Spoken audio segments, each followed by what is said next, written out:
We are just learning the gunman in the mass shooting at the NFL headquarters in Manhattan had low-stage CTE. That's according to New York City's top medical examiner. You remember Shane Tamura shot and killed 4 people, including a police officer, before shooting himself inside a high-rise office building in July. Police later found a note in Tamura's pocket where he claimed to have had traumatic brain injury and blamed the NFL for, in his words, concealing the dangers to players' brains to maximize profits. He played football in high school.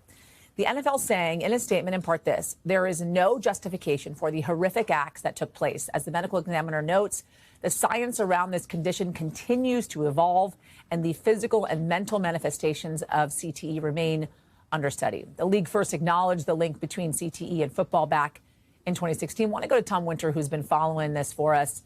Let's talk about the note left by the shooter, also asking for his brain to be studied. And police reports also showing the shooter had a really troubling past. Walk us through that. He did have a troubling past, and he was somebody who was actually being treated for mental health. There were a number of different medications that he was prescribed to deal with some of the troubles that he was having.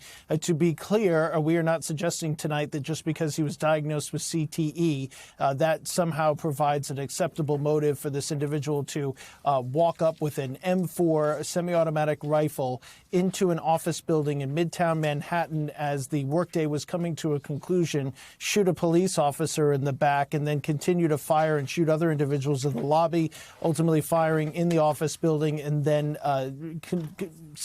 dying because of a self-inflicted gunshot wound. That's not what anybody here is arguing. That's certainly not what the chief medical examiner's office is saying. But to your point, there was, Yasmin, a note that was left behind by the shooter saying he did wish that his brain be studied because he thought that he had CTE. And family members did talk about the fact that after playing football, his life certainly ran into some troubles. And that's one of the things that people are investigating and looking into, which is the mental condition of individuals that suffer CTE in the long term. But of course, many have suffered from CTE over the years. We've documented their travails, and it's not just football, it's other contact sports. And those individuals have not carried out a mass shooting in the middle of New York City on a hot summer's evening. So that is, there's kind of the 2 points to this, right? Yes, the medical examiner did their job. They did follow through on this case. They did find CTE, but the fact that somebody could use a medical diagnosis as a motive to